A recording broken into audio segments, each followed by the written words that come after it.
ದೇವರಿಗೆ ಸ್ತೋತ್ರವಾಗಲಿ. ತಮ್ಮೆಲ್ಲರಿಗೂ ಯೇಸು ಕ್ರಿಸ್ತನ ನಾಮದಲ್ಲಿ ಮತ್ತೊಂದು ಆವೃತ್ತಿ ನಾನು ವಂದನೆಗಳನ್ನು ಸಲ್ಲಿಸುವನಾಗಿದ್ದೇನೆ. ಪ್ರಿಯರೇ, ನಾವು ಇದುವರೆಗೂ ದೇವರನ್ನು ಆರಾಧಿಸಿ ಮಹಿಮೆ ಪಡಿಸಿದ್ದೇವೆ.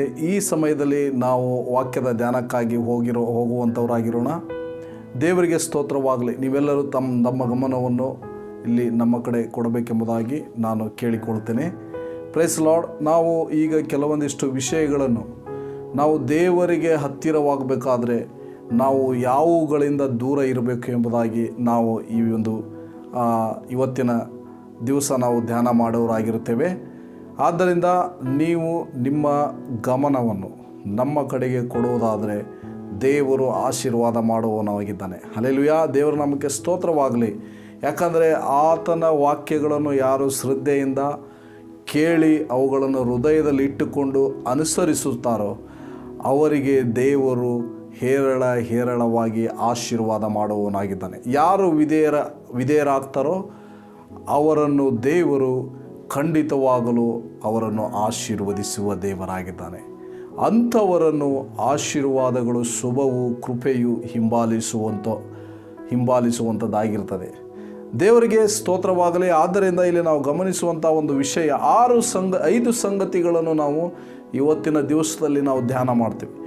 ನಮ್ಮ ಜೀವಿತದಲ್ಲಿ ದೇವರನ್ನು, ಯೇಸುವನ್ನು ಹಿಂಬಾಲಿಸುವಂಥ ಶಿಷ್ಯರಾದಂಥ ನಾವು ಯಾವ 5 ವಿಷಯಗಳಿಂದ, ಮುಖ್ಯವಾಗಿರುವಂಥ 5 ವಿಷಯಗಳಿಂದ ದೂರವಾಗಿರಬೇಕು ಎಂಬುದಾಗಿ ಈ ಒಂದು ಸಮಯದಲ್ಲಿ ನಾವು ಧ್ಯಾನ ಮಾಡೋರಾಗಿರೋಣ. ಸತ್ಯವೇದ ವಾಕ್ಯ ಬೈಬಲ್ ನಮಗೇನು ಹೇಳ್ತದೆ, ಯಾವುದರ ಕುರಿತಾಗಿ ನೀವು ದೂರವಾಗಿರಬೇಕು, ದೇವ ಜನರಾದಂಥ ನಾವುಗಳು ಯಾವುಗಳನ್ನು ನಾವು ನಮ್ಮ ವಿಷಯದಲ್ಲಿ ದೂರ ಇಟ್ಟುಕೊಂಡು ಜೀವಿಸಬೇಕು ಎಂಬುದಾಗಿ ದೇವರು ಬಯಸ್ತಾನೆ ಎಂಬುದಾಗಿ ನಾವು ನೋಡಿಕೊಳ್ಳೋಣ. ಯಾಜಕಕಾಂಡ ಪುಸ್ತಕ ಅದರ 15ನೇ ಅಧ್ಯಾಯ 31ನೇ ವಚನವನ್ನು ದಯಮಾಡಿ ಯಾರಾದರೂ ಓದಬೇಕೆಂಬುದಾಗಿ ನಾನು ಕೇಳಿಕೊಳ್ಳುವನಾಗಿದ್ದೇನೆ. ಇಸ್ರಾಯೇಲ್ಯರು ಅಶುದ್ಧತೆಗೆ ದೂರವಾಗಿರುವಂತೆ ನೀವು ಅವರನ್ನು ಈ ರೀತಿಯಾಗಿ ಕಾಪಾಡಬೇಕು. ಅವರು ಅಪವಿತ್ರರಾಗಿದ್ದು ತಮ್ಮ ಮಧ್ಯದಲ್ಲಿರುವ ನನ್ನ ಗುಡಾರವನ್ನು ಹೊಲೆ ಮಾಡಿದರೆ ನಾಶವಾದರು. ಆಮೇನ್. ದೇವರ ನಮಗೆ ಸ್ತೋತ್ರವಾಗಿರಲಿ. ಇಲ್ಲಿ ನಾವು ನೋಡುವಂಥ ಈ ವಾಕ್ಯದಲ್ಲಿ ಗಮನಿಸುವಂಥ ಅಂಶ ಏನೆಂಬುದಾಗಿ ನಾವು ನೋಡಿದರೆ, ಇಸ್ರಾಯೇಲರು ಅಶುದ್ಧತೆಗೆ ದೂರವಾಗಿರುವಂತೆ ನೀವು ಅವರನ್ನು ಈ ರೀತಿಯಾಗಿ ಕಾಪಾಡಬೇಕು. ಅವರು ಅಪವಿತ್ರರಾಗಿದ್ದು ತಮ್ಮ ಮಧ್ಯದಲ್ಲಿರುವ ನನ್ನ ಗುಡಾರವನ್ನು ಹೊಲೆ ಮಾಡಿದರೆ ನಾಶವಾದರು ಎಂಬುದಾಗಿ. ದೇವರಿಗೆ ಸ್ತೋತ್ರವಾಗಲಿ. ಇಲ್ಲಿ ನಾವು ನೋಡುವಂಥ ಅಂಶ ಏನೆಂಬುದಾಗಿ ನಾವು ನೋಡೋದಾದ್ರಂಥ ಆತ್ಮಿಕ ಇಸ್ರಾಯೇಲ್ರಾದಂಥ ನಾವು ಕ್ರಿಸ್ತ ಯೇಸುವಿನಲ್ಲಿ ಇಸ್ರಾಯೇಲ್ರಾಗಿರುವಂಥ ಇಸ್ರಾಯೇಲ್ ಎಂಬುದ ಪದದ ಅರ್ಥ ಪ್ರಿನ್ಸ್ ಆಫ್ ಗಾಡ್ ಎಂಬುದಾಗಿ. ದೇವರಿಗೆ ಸ್ತೋತ್ರ. ನಾವೆಲ್ಲರೂ ಯೇಸು ಕ್ರಿಸ್ತನ ಮೂಲಕವಾಗಿ ದೇವರ ಮಕ್ಕಳಾಗಿದ್ದೇವೆ. ಅಂದರೆ ಪ್ರಿನ್ಸ್ ಆಫ್ ಗಾಡ್. ಇಲ್ಲಿ ನಾವು ನೋಡ್ತೇವೆ ಏನಂತೆ, ಅಶುದ್ಧತೆಗೆ ದೂರವಾಗಿರಬೇಕು. ಅವರು ನನ್ನ ಆಲಯವನ್ನು ಹೊಲೆ ಮಾಡಿದರೆ ನಾಶವಾದರು ಎಂಬುದಾಗಿ ವಾಕ್ಯದಲ್ಲಿ ನೋಡ್ತೇವೆ. ಪ್ರಿಯರೇ, ಹಳೆ ಒಡಂಬಡಿಕೆ ಹೊಸ ಒಡಂಬಡಿಕೆ ಒಂದು ಛಾಯೆಯಾಗಿದೆ. ಮುಂದೆ ಬರ್ತಕ್ಕಂಥ ಒಂದು ಒಂದು ನಿದರ್ಶನವಾಗಿದೆ ಎಂಬುದಾಗಿ ನಾವು ದೇವರ ವಾಕ್ಯದಲ್ಲಿ ನೋಡ್ತೀವಿ. 1 ಕೊರಿಂಥದವರಿಗೆ ಬರೆದ ಪತ್ರಿಕೆ 10ನೇ ಅಧ್ಯಾಯದಲ್ಲಿ ನಾವು ನೋಡುವರಾಗಿರ್ತೇವೆ. ದೇವರಿಗೆ ಸ್ತೋತ್ರವಾಗಲಿ. ಆದರೆ ಇಲ್ಲಿ ನಾವು ನೋಡ್ತೇವೆ, ನನ್ನ ಆಲಯವನ್ನು ಹೊಲೆ ಮಾಡಿದರೆ ನಾಶವಾದರು. ಪ್ರಿಯರೇ, ಇವತ್ತು ನೀವು ಕ್ರಿಸ್ತ ಯೇಸುವಿನಲ್ಲಿ ದೇವರ ಮಕ್ಕಳಾಗಿದ್ದೇವೆ. ನಾವು 1 ಪೇತ್ರ 2:9 ನೋಡುವಾಗ ಯಾಜಕ ವರ್ಗದವರಾಗಿದ್ದೇವೆ, ಮೀಸಲಾದ ಪ್ರಜೆಗಳಾಗಿದ್ದೇವೆ, ಮೀಸಲಾದ ಜನಾಂಗ ಆಗಿದ್ದೇವೆ, ನಾವು ರಾಯಲ್ ಪ್ರೀಸ್ಟ್ಹುಡ್ ಆಗಿದ್ದೇವೆ, ಸ್ವಕೀಯ ಪ್ರಜೆಗಳಾಗಿದ್ದೇವೆ. ಆದರೆ 1 ಕೊರಿಂಥ 3ನೇ ಅಧ್ಯಾಯ 16ನೇ ವಚನದ ಪ್ರಕಾರವಾಗಿ ನಾವು ನೋಡುವಾಗ ನಾವು ದೇವರ ಆಲಯವಾಗಿದ್ದೇವೆ. ಯಾರಾದರೂ ದೇವರ ಆಲಯವನ್ನು ಕೆಡಿಸಿದರೆ ಅವರನ್ನು ನಾನು ನಾಶ ಮಾಡುವೆನು, ಕೆಡಿಸುವೆನು ಎಂಬುದಾಗಿ ಅಲ್ಲಿ ದೇವರ ವಾಕ್ಯ ಹೇಳುವಂಥದ್ದನ್ನು ನೋಡ್ತೀವಿ. ದಯಮಾಡಿ ಆ ವಾಕ್ಯವನ್ನು ಓದ್ರಿ. ನೀವು ದೇವರ ಆಲಯವಾಗಿದ್ದೀರೆಂದು ದೇವರ ಆತ್ಮನು ನಿಮ್ಮಲ್ಲಿ ವಾಸ ನೋಡಿ, ನೀವು ದೇವರ ಆಲಯವಾಗಿದ್ದೀರೆಂದು ದೇವರ ಆತ್ಮನು ನಿಮ್ಮಲ್ಲಿ ವಾಸವಾಗಿದ್ದಾರೆಂದು ನಿಮಗೆ ಗೊತ್ತಿಲ್ಲವೋ? ಯಾವನಾದರೂ ದೇವರ ಆಲಯವನ್ನು ಕೆಡಿಸಿದರೆ ನೋಡಿ, ಯಾವನಾದರೂ ದೇವರ ಆಲಯವನ್ನು ಕೆಡಿಸಿದರೆ ದೇವರು ಅವನನ್ನು ಕೆಡಿಸುವನು. ದೇವರು ಅವನನ್ನು ಕೆಡಿಸುವನು ಅಂದರೆ ನಾಶ ಮಾಡುವನು. ಇವತ್ತು ಹಳೆ ಒಡಂಬಡಿಕೆಯಲ್ಲಿ ದೇವರ ಗುಡಾರ, ದೇವ ದರ್ಶನದ ಗುಡಾರ, ದೇವರ ಆಲಯ, ಅದು ಇವತ್ತು ನಾನು ನೀವುಗಳಾಗಿರುವಂಥ ಆ ದೇವರ ಆಲಯದ ಛಾಯೆ ಆಗಿದೆ. ಇವತ್ತು ನಾವು ದೇವರ ಆಲಯವಾಗಿದ್ದೇವೆ. ಅಂದರೆ ಈ ದೇಹ ನಮ್ಮ ಸ್ವಂತ ಸ್ವತ್ತಲ್ಲ, ಇದು ಕ್ರಯಕ್ಕೆ ಕೊಳ್ಳಲ್ಪಟ್ಟದ್ದು. ಇದು ದೇವರ ಆಲಯವಾಗಿದೆ. ಈ ಶರೀರ ನಮ್ಮ ಸ್ವಂತ ಸ್ವತ್ತಲ್ಲ ಪ್ರಿಯರೇ. 1 ಕೊರಿಂಥ 6:19-20 ನಾವು ನೋಡ್ತೇವೆ, we are bought at the price. ನೀವು ಕ್ರಯಕ್ಕೆ ಕೊಳ್ಳಲ್ಪಟ್ಟವರಾಗಿದ್ದೀರಿ. ಆದ್ದರಿಂದ ಇಲ್ಲಿ ನಾವು ಗಮನಿಸುವಂಥ ಅಂಶ, ನಾವು ದೇವರ ಆಲಯವಾಗಿದ್ದೀರಿ. ಈ ದೇಹದ ಮೇಲೆ ನಾವು ಅಶುದ್ಧತೆ ಆಗಲಿ ಪಾಪಗಳನ್ನು ಆಗಲಿ ಮಾಡುವುದಾದರೆ ಏನು ಮಾಡ್ತಾನೆ ದೇವರು? ನಮ್ಮ ಆತ್ಮವನ್ನು ನರಕಕ್ಕೆ ಹಾಕಬಲ್ಲಾತನಾಗಿದ್ದಾನೆ ಎಂಬುದಾಗಿ ನಾವು ಅರ್ಥ ಮಾಡಬೇಕು. ಇವತ್ತು ನಾವು ಈ ಕ್ರಿಸ್ತ ಯೇಸುವಿನಲ್ಲಿ ದೇವರು ನಮ್ಮನ್ನು ಆತನ ಅಮೂಲ್ಯವಾದ ಪರಿಶುದ್ಧವಾದ ರಕ್ತವನ್ನು ಕೊಂಡುಕೊಂಡು ನಮ್ಮನ್ನು ಕೊಂಡುಕೊಂಡಿದ್ದಾನೆ. ಅದು ಸಾಮಾನ್ಯವಾದಂಥ ಕ್ರಯವಲ್ಲ, ಅದಕ್ಕೆ ಬೆಲೆ ಕಟ್ಟಲಿಕ್ಕೆ ಯಾರೂ ಸಾಧ್ಯವಿಲ್ಲ. ಇವತ್ತು ನಾವು ನೋಡ್ತೇವೆ, ನಮಗೆ ಕ್ರಯ ಕೊಟ್ಟಿದ್ದಾನಂದರೆ ಅದರ ಅರ್ಥ ನಾಶವಾಗುವಂಥ ಬೆಳ್ಳಿ ಬಂಗಾರದಿಂದ, ಆಸ್ತಿ ಹೊಲ ಮನೆಯಿಂದ ಕೊಂಡುಕೊಳ್ಳಿರುವಂಥ ಆ ಒಂದು ಕ್ರಯವಲ್ಲ. ನೋಡ್ರಿ, ಆ ಕ್ರಯ ಎಂಬುದಾಗಿ ನಾವು ನೋಡಿದರೆ ಬೆಲೆ ಕಟ್ಟಲಿಕ್ಕೆ ಆಗಲ್ಲ. ಮತ್ತು ಅಷ್ಟು ಮಾತ್ರವಲ್ಲ, ನನಗೂ ನಿಮಗೂ ಕೂಡ ಈ ಲೋಕದಲ್ಲಿ ಯಾರು ಬೆಲೆ ಕಟ್ಟಲಿಕ್ಕೆ ಆಗಲ್ಲ. ಯಾಕಂತ ಹೇಳಿದರೆ ಆತನ ರಕ್ತವು ಅಮೂಲ್ಯವಾಗಿದೆ. ಅಷ್ಟು ಮಾತ್ರವಲ್ಲ, ನಮ್ಮ ದೇಹ ಎಂಬ ಗುಡಾರ ಅದು ಕೂಡ ಏನಾಗಿದೆ? ದೇವರಿಗೆ ಅಮೂಲ್ಯವಾಗಿದೆ, ಆಲಯವಾಗಿದೆ. ದೇವರ ಆತ್ಮನು ನಮ್ಮಲ್ಲಿ ವಾಸ ಮಾಡುವವನಾಗಿದ್ದಾನೆ. ಆದ್ದರಿಂದ ಪ್ರಿಯರೇ, ನಾವು ಅಶುದ್ಧತೆಯಿಂದ ದೂರವಾಗಿರಬೇಕು. ಪಾಪವನ್ನು ನಮ್ಮ ದೇಹದ ಮೇಲೆ ಆಳ್ವಿಕೆ ಮಾಡಗೊಳಿಸಬಾರದು. ಯಾಕಂದರೆ ನಮ್ಮ ದೇಹ ಇದು ದೇವರ ಆಲಯವಾಗಿದೆ.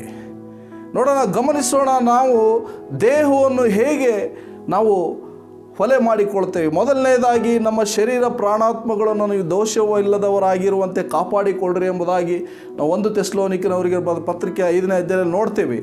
ಆದ್ದರಿಂದ ನಮ್ಮ ಶರೀರ ಪ್ರಾಣಾತ್ಮಗಳಲ್ಲಿ ನಾವು ದೋಷವಿಲ್ಲದವರಾಗಿ ನಾವೇನು ಮಾಡಬೇಕು? ಜೀವಿಸಬೇಕು. ಹೇಗೆ ಶರೀರ ಪ್ರಾಣಾತ್ಮಗಳಲ್ಲಿ ನಾವು ಜೀವಿಸುವುದು? ದೋಷವಿಲ್ಲದವರಾಗಿ ಜೀವಿಸಬೇಕು. ನೋಡೋಣ, ನಮ್ಮ ಶರೀರ ಯಾವುದರ ಮುಖಾಂತರ ಅಶುದ್ಧತೆಗೆ ಒಳಗಾಗ್ತದೆ ಎಂಬುದಾಗಿ ನಾವು ಗಮನಿಸುವಾಗ, ಎಫೆಸದವರಿಗೆ ಬರೆದ ಪತ್ರಿಕೆ 5ನೇ ಅಧ್ಯಾಯ 3 ಮತ್ತು 4ನೇ ವಚನ ಈ ರೀತಿಯಾಗಿ ಹೇಳುವುದನ್ನು ನಾವು ಗಮನಿಸ್ತೇವೆ. ದಯಮಾಡಿ ಓದುವಂಥವರಾಗಿರೋಣ. ಜಾರತ್ವ, ಯಾವ ವಿಧವಾದ ಬಂಡುತನ, ದ್ರವ್ಯಾಶೆ ಇವುಗಳ ಸುದ್ದಿಯಾದರೂ ನಿಮ್ಮಲ್ಲಿ ನೋಡ್ರಿ, ಇವುಗಳ ಸುದ್ದಿಯಾದರೂ ನಿಮ್ಮಲ್ಲಿ ಇರಬಾರ್ದು. ಜಾರತ್ವ, ಬಂಡುತನ, ದುರಾಶೆ ಇವುಗಳ ಸುದ್ದಿಯಾದರೂ ನಿಮ್ಮಲ್ಲಿ ಇರಬಾರ್ದು. ಮುಂದೆ, ಇವುಗಳಿಗೆ ದೂರವಾಗಿರುವುದೇ ದೇವಜನರಿಗೆ ಯೋಗ್ಯವಾದದ್ದು. ಇವುಗಳಿಗೆ ದೂರವಾಗಿರುವುದೇ ದೇವಜನರಿಗೆ ಯೋಗ್ಯವಾಗಿದ್ದು ಎಂಬುದಾಗಿ ದೇವರ ವಾಕ್ಯದಲ್ಲಿ ನೋಡ್ತೇವೆ. ಓದಿ. ಹೊಲಸು ಮಾತು, ಹುಚ್ಚು ಮಾತು, ಕುಚೋದ್ಯ ಮಾತು ಇವು ಬೇಡ, ಅಯುಕ್ತವಾಗಿವೆ. ನೋಡಿ, ಇವು ಅಯುಕ್ತವಾಗಿವೆ. ಪ್ರೈಸ್ ಗಾಡ್, ದೇವರಿಗೆ ಸ್ತೋತ್ರವಾಗಲಿ. ನೋಡ್ರಿ, ಜಾರತ್ವ, ಬಂಡುತನ, ಯಾವ ವಿಧವಾದ ಬಂಡುತನ, ದ್ರವ್ಯಾಶೆ ಇವುಗಳ ಸುದ್ದಿಯಾದರೂ ನಿಮ್ಮಲ್ಲಿ ಇರಬಾರ್ದು ಎಂಬುದಾಗಿ ಇವುಗಳಿಗೆ ದೂರವಾಗಿರ್ಬೇಕಂತೆ ನಾವು. Praise God. ಆದ್ದರಿಂದ ಪ್ರಿಯರೇ, ನಾವು ನಮ್ಮ ದೇಹವನ್ನು ಯಾವುದರ ಮೂಲಕ ಹೊಲೆ ಮಾಡಿಕೊಳ್ತೇವೆ, ಯಾವುದರ ಮೂಲಕ ನಾವು ಹೊಲಸು ಮಾಡಿಕೊಳ್ತೇವೆ ಎಂಬುದಾಗಿ ಈ ವಾಕ್ಯ ಸ್ಪಷ್ಟವಾಗಿ ಹೇಳ್ತದೆ. ಹೊಲಸು ಮಾತು, ಪ್ರೈಸ್ ಗಾಡ್, ದ್ರವ್ಯಾಶೆ, ಬಂಡುತನ, ಜಾರತ್ವ ಇವು ನಮ್ಮನ್ನು ಹೊಲೆ ಮಾಡುವಂಥದ್ದಾಗಿದೆ. ಆದ್ದರಿಂದ ನಾವು ನೋಡ್ತೇವೆ, ಕೀರ್ತನೆ 66ರಲ್ಲಿ ನಾವು ನೋಡ್ತೇವೆ, ಪ್ರೈಸ್ ಗಾಡಲ್ಲಿ, ನಾನು ಕೆಟ್ಟತನದ ಮೇಲೆ ಮನಸ್ಸಿಟ್ಟಿದರೆ ಸ್ವಾಮಿಯು ಕರ್ತನು ನನ್ನ ಪ್ರಾರ್ಥನೆಯನ್ನು ಕೇಳುತ್ತಿದ್ದಲ್ಲ ಎಂಬುದಾಗಿ. ನಾವು ಆದಿಕಾಂಡ ಪುಸ್ತಕದಲ್ಲಿ 6ನೇ ಅಧ್ಯಾಯ 5ನೇ ವಚನದಲ್ಲಿ ನೋಡ್ತೇವೆ, ದೇವರು ನಾವು ಯೋಚಿಸುವುದೆಲ್ಲ ಕೆಟ್ಟದ್ದೆಂದು ತಿಳಿದುಕೊಂಡು ಏನು ಮಾಡಿದರು? ನಮ್ಮ ಆಲೋಚನೆಗಳು ನೋಡಿ ಆತನು ನೊಂದುಕೊಂಡರು ಎಂಬುದಾಗಿ ಆ ವಾಕ್ಯದ ಭಾಗದಲ್ಲಿ ನಾವು ನೋಡ್ತೀವಿ. ನೀವು ಮನೆಗೆ ಹೋಗಿ ಆಮೇಲೆ ಓದಿಕೊಳ್ಳುವಂಥವ್ರಾಗಿರ್ರಿ. ಇಲ್ಲಿ ಗಮನಿಸಬೇಕಾದಂಥ ಒಂದು ಅಂಶ, ಬರೀ ನಾವು ಮನಸ್ಸಿನಲ್ಲಿ ಮಾಡುವಂಥ ಆಲೋಚನೆಗಳಿಂದಲೂ ಕೂಡ ನಾವು ಏನಾಗ್ತದೆ? ಪ್ರೈಸ್ ಗಾಡ್, ನಾವು ಮೈಲಿಗೆ ಅಂದರೆ ಹೊಲಸು ಆಗ್ತೇವೆ ಎಂಬುದಾಗಿ ಇದರ ಮೂಲಕ ಅಂದರೆ ನಮ್ಮ ಆಲೋಚನೆಗಳು ಕೂಡ ಅಷ್ಟು ಪರಿಶುದ್ಧವಾಗಿರಬೇಕೆಂಬುದಾಗಿ ದೇವರ ವಾಕ್ಯ ಇಲ್ಲಿ ನಮಗೆ ಸ್ಪಷ್ಟವಾಗಿ ತಿಳಿಸ್ತದೆ. ಆದ್ದರಿಂದ ಯೇಸು ಸ್ವಾಮಿ ಹೇಳಿದ್ರು, ಏನಂತ ಹೇಳಿದರು? ನೀನು ಪರಸ್ತ್ರೀಯನ್ನು ಪುರುಷನನ್ನು ನಿನ್ನ ಕಣ್ಣಿನಿಂದ ಮೋಹಿಸಿದರೆ ನೀನು ಆಗಲೇ ವ್ಯಭಿಚಾರಿಯಾದೆ ಎಂಬುದಾಗಿ. ನೋಡಿ, ನಾವು ಮನಸ್ಸಿನಲ್ಲೇ ಮೋಹಿಸಿದರೆ ವ್ಯಭಿಚಾರ ಎಂಬ ಒಂದು ಏನಾಗ್ತದೆ, ಒಂದು ಆಗುತ್ತೀಯ ಎಂಬುದಾಗಿ ದೇವರ ವಾಕ್ಯ ನಮಗೆ ಸ್ಪಷ್ಟವಾಗಿ ತಿಳಿಸುವಾಗ ನಾವು ನೋಡ್ರಿ ಕೆಟ್ಟ ಆಲೋಚನೆಗಳಿಂದನೂ ಕೂಡ ನಾವು ಬಹಳ ದೂರವಾಗಿರಬೇಕು ಎಂಬುದಾಗಿ ನಾವು ಇಲ್ಲಿ ಸ್ಪಷ್ಟವಾಗಿ ಅರ್ಥ ಮಾಡಿಕೊಳ್ಬೇಕು ಪ್ರಿಯರೇ. ಆದ್ದರಿಂದ ಆಲೋಚನೆಗಳ ಮುಖಾಂತರ ನಮ್ಮ ಕ್ರಿಯೆಗಳು ಹೊರಡುತ್ತವೆ ಪ್ರಿಯರೇ, ನಮ್ಮ ಮಾತುಗಳು ಹೊರಡುತ್ತವೆ, ನಮ್ಮ ಕ್ರಿಯೆಗಳು ಆರಂಭವಾಗ್ತವೆ. ಆದ್ದರಿಂದ ನಮ್ಮ ಆಲೋಚನೆಗಳು ಪರಿಶುದ್ಧವಾಗಿರಬೇಕು. Praise God. ನಮ್ಮ ಹೃದಯದಲ್ಲಿ ಆ ದ್ರವ್ಯಾಶೆ, ಜಾರತ್ವ, ಬಂಡುತನ, ಪ್ರೈಸ್ ಗಾಡ್ ಅವು ಬರುವುದಾದರೆ ಇದು ನಮಗೆ ಅದು ಯೋಗ್ಯವಾದದ್ದಲ್ಲ, ಅಯೋಗ್ಯವಾದದ್ದು, ಅದು ಅಶುದ್ಧವಾಗುವಂಥದ್ದು ಎಂಬುದಾಗಿ ಕರ್ತನ ವಾಕ್ಯ ನಮಗೆ ಸ್ಪಷ್ಟವಾಗಿರುತ್ತೆ. ಅಲ್ಲಿ ನಾವು ನೋಡ್ತೇವೆ, ಅವರು ಅಶುದ್ಧತೆಗೆ ದೂರವಾಗಿರುವಂತೆ ಅವರನ್ನು ಕಾಪಾಡಬೇಕು. ಅವರು ನನ್ನ ಆಲಯವನ್ನು ಹೊಲೆ ಮಾಡಿದರೆ ನಾಶವಾದರೆ. ಹೊಸ ಒಡಂಬಡಿಕೆಯಲ್ಲಿ ಕೂಡ ಅಷ್ಟೇ. Praise God. ನಾವೇನು ಮಾಡಬೇಕು? ಭಾಳ ಪರಿಶುದ್ಧವಾಗಿ ಜೀವಿಸಬೇಕು. ಇವೆಲ್ಲವುಗಳಿಂದ ನಾವು ದೂರವಾಗಿರಬೇಕು. ಆದ್ದರಿಂದ ಕರ್ತನಾದ ಯೇಸು ಕ್ರಿಸ್ತನು ಮತ್ತಾಯನ ಬರೆದ ಸುವಾರ್ತೆಯಲ್ಲಿ ನಾವು ನೋಡ್ತೇವೆ, 15ನೇ ಅಧ್ಯಾಯ 18, 19ನೇ ವಚನದಲ್ಲಿ ನೋಡುವಾಗ ದೇವರ ವಾಕ್ಯ ಹೀಗೆ ಹೇಳ್ತದೆ. ಅದನ್ನು ಓದಿಕೊಳ್ಳೋಣ. ಮತ್ತಾಯನ ಬರೆದ ಸುವಾರ್ತೆ 15ನೇ ಅಧ್ಯಾಯ 18, 19ನೇ ವಚನ. ಆದರೆ ಬಾಯಿಯೊಳಗಿಂದ ಹೊರಡುವಂತವುಗಳು ಮನಸ್ಸಿನೊಳಗಿಂದ ಬರುತ್ತವೆ. ನೋಡ್ರಿ, ಬಾಯಿಯೊಳಗಿಂದ ಬರುವಂತ ಮಾತುಗಳು ಅದು ಮನಸ್ಸಿನಿಂದ, ಹೃದಯದಿಂದ ಬರುವಂತದ್ದಾಗಿದೆ. ಇವೇ ಮನುಷ್ಯನನ್ನು ಹೊಲೆ ಮಾಡುವವು. ಇವೇ ಮನುಷ್ಯನನ್ನು ಹೊಲೆ ಮಾಡುವಂಥದ್ದು. ಹೇಗಂದ್ರೆ ಮನಸ್ಸಿನೊಳಗಿಂದ ಕೆಟ್ಟ ಆಲೋಚನೆ, ಮನಸ್ಸಿನೊಳಗಿಂದ ಬರುವಂತ ಕೆಟ್ಟ ಆಲೋಚನೆ, ಕೊಲೆ, ಹಾದರ, ಸೂಳೆಗಾರಿಕೆ, ಕಳ್ಳತನ, ಸುಳ್ಳು ಸಾಕ್ಷಿ, ಬೈಗಳು ಹೊರಟು ಬರುತ್ತವೆ. ಮನುಷ್ಯನನ್ನು ಕೆಡಿಸುವಂತವುಗಳು ಇವೆ. ನೋಡ್ರಿ, ಮನುಷ್ಯನನ್ನು ಕೆಡಿಸುವಂಥದ್ದು, ಅಶುದ್ಧ ಮಾಡುವಂಥದ್ದು, ಹೊಲೆ ಮಾಡುವಂಥದ್ದು ಇವೆ.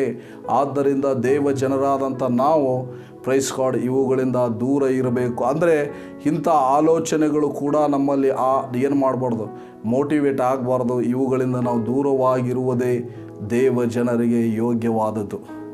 ಕರ್ತನು ಹೇಳುವಂಥ ಒಂದು ಮಾತು, ನಮ್ಮ ದೇಹ, ಶರೀರ, ಪ್ರಾಣಾತ್ಮಗಳಲ್ಲಿ ನಾವು ಪರಿಶುದ್ಧವಾಗಿ ಜೀವಿಸಬೇಕು. ನಾವು ಇಂಥವುಗಳಿಂದ ದೂರವಾಗಿರಬೇಕು. ದೂರವಾಗಿರುವಂಥದ್ದು ದೇವ ಜನರಿಗೆ ಯೋಗ್ಯ. ಇಂಥ ಆಲೋಚನೆಗಳಿಂದ ದೂರವಿರಬೇಕು. ಆವಾಗ ಆಲೋಚನೆಗಳು ನಮ್ಮನ್ನು, ಶರೀರವನ್ನು ಆಳ್ವಿಕೆ ಮಾಡಿ ನಮ್ಮನ್ನು ಮಾತನಾಡಿಸುವಂಥ ಕ್ರಿಯೆಗಳಾಗಿರ್ಬೋದು, ನಮ್ಮ ಕ್ರಿಯೆಗಳಲ್ಲಿ ಮಾಡಿಸುವಂಥ ಆಲೋಚನೆ ಮೂಲಕ ಕ್ರಿಯೆಗಳಲ್ಲಿ ನಡೆಸುವಂಥ ಕಾರ್ಯಗಳಾಗಿರ್ಬೋದು. ಆದ್ದರಿಂದ ನಾವು ಇವುಗಳಿಂದ ದೂರವಿರಬೇಕು. ಆದ್ದರಿಂದ ಯೇಸು ಸ್ವಾಮಿ ಹೇಳಿದರೆ, 1ನೇ ಯೋಹಾನನ ಪತ್ರಿಕೆಯಲ್ಲಿ ನಾವು ನೋಡ್ತೇವೆ, ನಮಗೂ ನಿಮಗೆಲ್ಲರಿಗೂ ಗೊತ್ತಿದೆ, ಯಾವನಾದರೂ ತನ್ನ ಸಹೋದರನು ದ್ವೇಷ ಮಾಡಿದರೆ ಅವನು ಕೊಲೆಗಾರನಾಗಿದ್ದಾನೆ, ಅಂಥ ಕೊಲೆಗಾರನಲ್ಲಿ ನಿತ್ಯ ಜೀವವೂ ಇಲ್ಲ ಎಂಬುದಾಗಿ ಆ ವಚನದಲ್ಲಿ ನಾವು ನೋಡ್ತೇವೆ ಪ್ರಿಯರೇ. ಆದ್ದರಿಂದ ನೋಡ್ರಿ, ದ್ವೇಷ ನಮ್ಮಲ್ಲಿ ಇರುವುದಾದರೆ, ಪ್ರೈಸ್ ಗಾಡ್, ಆ ಮತ್ಸರ, ತೀಕ್ಷ್ಣವಾದ ದ್ವೇಷ, ಮತ್ಸರ ಕೂಡ ಇದ್ದರೆ ನೀವು ಸತ್ಯಕ್ಕೆ ವಿರೋಧವಾಗಿ ಸುಳ್ಳಾಡಬೇಡ್ರಿ ಎಂಬುದಾಗಿ ನಾವು ಯಾಕೋಬನ ಪತ್ರಿಕೆಯಲ್ಲಿ ಕೂಡ ನಾವು ನೋಡ್ತೇವೆ ಪ್ರಿಯರೇ. ನೋಡಿ, ಅಂದರೆ ಇದು ನಮ್ಮದು ಎಷ್ಟು ಪರಿಶುದ್ಧವಾದ ಜೀವಿತ ನಮಗೆ ದೇವರು ಕೊಟ್ಟಿದ್ದಾನೆ ಅಂದರೆ ಅದು ನಾವು ಎಷ್ಟೋ ಧನ್ಯರು ಪ್ರಿಯರೇ. ಇದನ್ನು ಒಂದೇ ಒಂದು ಕಾರ್ಯ ನಾವು ಇದರಿಂದ ತಪ್ಪಿಸಿಕೊಳ್ಳಿಕ್ಕೆ ದೇವರ ವಾಕ್ಯವನ್ನು ಸದಾಕಾಲ ನಾವು ಧ್ಯಾನಿಸಬೇಕು. ದೇವರ ವಾಕ್ಯವನ್ನೇ ನಾವು ಮಾತಾಡಬೇಕು. ದೇವರನ್ನೇ ನಾವು ದೃಷ್ಟಿಸಬೇಕು. ಆವಾಗ ಇವೆಲ್ಲವುಗಳಿಂದ ನಾವು ತಪ್ಪಿಸಿಕೊಳ್ಳಲಿಕ್ಕೆ ಸಾಧ್ಯವಾಗ್ತದೆ. ದೇವರ ಸಕಲ ಆಶೀರ್ವಾದಗಳನ್ನು ನಾವು ಹೊಂದಿಕೊಳ್ಳಲಿಕ್ಕೆ ಸಾಧ್ಯವಾಗ್ತದೆ ಪ್ರಿಯರೇ. ಆದ್ದರಿಂದ ಇಲ್ಲಿ ನೋಡ್ತೇವೆ, ಮೊದಲು ನಾವು ಏನು ಮಾಡಬೇಕು? ನಮ್ಮ ಶರೀರವನ್ನು ಅಶುದ್ಧತೆಯಿಂದ ದೂರವಿಡಬೇಕು. ಯಾಕಂದರೆ ಇದು ದೇವರ ಆಲಯ, ಇದು ನಮ್ಮ ಸ್ವಂತ ಸ್ವತ್ತಲ್ಲ, ಇದು ಕ್ರಯಕ್ಕೆ ಕೊಳ್ಳಲ್ಪಟ್ಟದ್ದು. ದೇವರು ತನ್ನ ಅಮೂಲ್ಯವಾದ ರಕ್ತವನ್ನು ಸುರಿಸಿ ಈ ಒಂದು ದೇಹವನ್ನು, ನಿಮ್ಮ ದೇಹಗಳನ್ನು, ಇವತ್ತು ಯೇಸುವನ್ನು ಹಿಂಬಾಲಿಸುವಂಥವರು ಯಾರೇ ಆಗಿರಲಿ, ಅವರ ದೇಹಗಳನ್ನು ದೇವರು ತನ್ನ ಅಮೂಲ್ಯವಾದ ರಕ್ತವನ್ನು ಕೊಟ್ಟು ಕ್ರಯಕ್ಕೆ ಕೊಂಡುಕೊಂಡಿದ್ದಾನೆ ಪ್ರಿಯರೇ.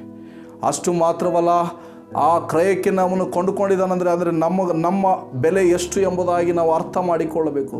ನಮ್ಮ ದೇವರ ಆಲಯವಾಗಿರುವ ನಮ್ಮ ದೇಹ ಎಷ್ಟು ಅಮೂಲ್ಯವಾಗಿದೆ ಎಂಬುದಾಗಿ ನಾವು ಅರ್ಥ ಮಾಡಿಕೊಳ್ಳಬೇಕು ಪ್ರಿಯರೇ.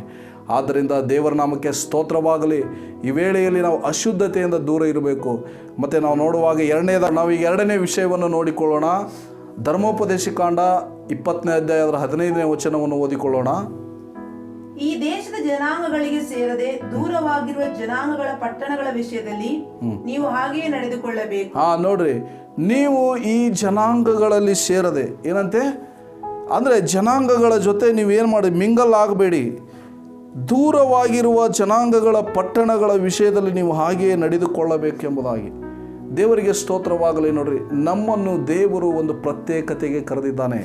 ನಾವು ಕೀರ್ತನೆಗಳ ಪುಸ್ತಕ 4ನೇ ಅಧ್ಯಾಯ 3ನೇ ವಚನದಲ್ಲಿ ನೋಡುವಾಗ ದೇವರ ವಾಕ್ಯ ಹೀಗೆ ಹೇಳೋದನ್ನು ನಾವು ಗಮನಿಸ್ತೇವೆ. ಆ ವಚನವನ್ನು ಓದಿಕೊಳ್ಳೋಣ. ಯೆಹೋವನು ತನ್ನ ಭಕ್ತನನ್ನು ತನಗೋಸ್ಕರ ಪ್ರತ್ಯೇಕಿಸಿಕೊಂಡಿದ್ದಾನೆಂದು ತಿಳಿದುಕೊಳ್ಳಿರಿ. ಎಸ್, ನಾನು ಆತನಿಗೆ ಮೊರೆ ಇಡುವಾಗೆಲ್ಲ ಆತನು ಕೇಳುತ್ತಾನೆ. ನೋಡ್ರಿ, ಯೆಹೋವನು ತನ್ನ ಭಕ್ತನನ್ನು ತನಗೋಸ್ಕರ ಪ್ರತ್ಯೇಕಪಡಿಸಿಕೊಂಡಿದ್ದಾನೆಂದು ತಿಳಿದುಕೊಳ್ಳ್ರಿ.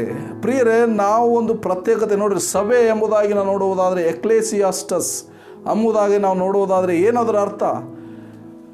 ದೇವರ ಉದ್ದೇಶಕ್ಕಾಗಿ ಸೃಷ್ಟಿಕರ್ತನಾದ ದೇವರಿಗೋಸ್ಕರ ಒಂದು ಪ್ರತ್ಯೇಕ ಉದ್ದೇಶಕ್ಕಾಗಿ ಒಂದು ಜನಾಂಗವನ್ನು ಪ್ರತ್ಯೇಕವಾಗಿ ಸೇರಿಸಿದ ಒಂದು ಗುಂಪಾಗಿದೆ ಈ ಸಭೆ. ದೇವರಿಗೆ ಸ್ತೋತ್ರ. ಕಾಲ್ಡ್ ಔಟ್, ಅವ್ರನ್ನ ಏನು ಮಾಡಿದ್ದಾರೆ? ಕಾಲ್ಡ್ ಔಟ್ ಎಂಬುದಾಗಿ ನೋಡಿ, ಕರೆದು ಕಳಿಸುವುದಕ್ಕಾಗಿ ಅವರನ್ನು ಸಿದ್ಧ ಮಾಡಿ ಮತ್ತೆ ಲೋಕಕ್ಕೆ ಕಳಿಸುವುದಕ್ಕೋಸ್ಕರ ಒಂದು ಪ್ರತ್ಯೇಕ ಪಡಿಸಿಕೊಂಡ ಜನಾಂಗ ನಾವು ನೀವು ಆಗಿದ್ದೇವೆ. ಒಂದು ಪ್ರತ್ಯೇಕತೆ ನಮ್ಮಲ್ಲಿ ಇಲ್ಲ ಅಂತ ಹೇಳಿದರೆ ಪ್ರೈಸ್ ಗಾಡ್, ದೇವರು ಅದನ್ನು ಮೆಚ್ಚುವುದಿಲ್ಲ. ನೋಡಿ, ಜನಾಂಗಗಳಲ್ಲಿ ಸೇರದೆ ಅಂದರೆ ಅದರ ಅರ್ಥ ಈ ಲೋಕದಲ್ಲಿ ನಾವು ಇದ್ದೇವೆ, ಲೋಕದಲ್ಲಿ ಗ್ರಾಮಗಳಲ್ಲಿ ಶಹರಗಳಲ್ಲಿ, ಅಂದರೆ ಅದರ ಅರ್ಥ ಇರಬಾರ್ದು ಎಂಬುದಾಗೆಲ್ಲ.